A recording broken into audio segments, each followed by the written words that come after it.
সবার জন্য এক ধরনের গুণগত শিক্ষাকে নিশ্চিত করা এই অন্তর্বর্তীকালীন সরকারের দায়িত্ব।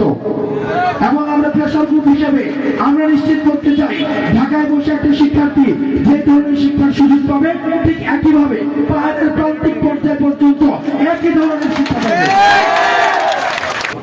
আমরা একটি রাজনীতি সচেতন প্রজন্ম চাই, যে প্রজন্ম ক্ষমতাকে প্রশ্ন করবে, যে ক্ষমতা কনস্টিটিউশনাল ইনস্টিটিউশনগুলোর সিদ্ধান্তকে চ্যালেঞ্জ জানাবে, যে প্রজন্ম পাওয়ার পলিটিক্সের পরিবর্তে পলিসি পলিটিক্সের ইন্ট্রোডাকশন দিবে, যে প্রজন্ম ক্ষমতাকে প্রশ্ন করা শিখবে আপনার অর্থের উৎস কি, আপনার ক্ষমতার উৎস কি, যে প্রজন্ম প্রশ্ন করতে শিখবে যে আপনি যে সিঙ্গাপুরে যাচ্ছেন আমার জন্য আপনি কি নিশ্চিত করে যাচ্ছেন।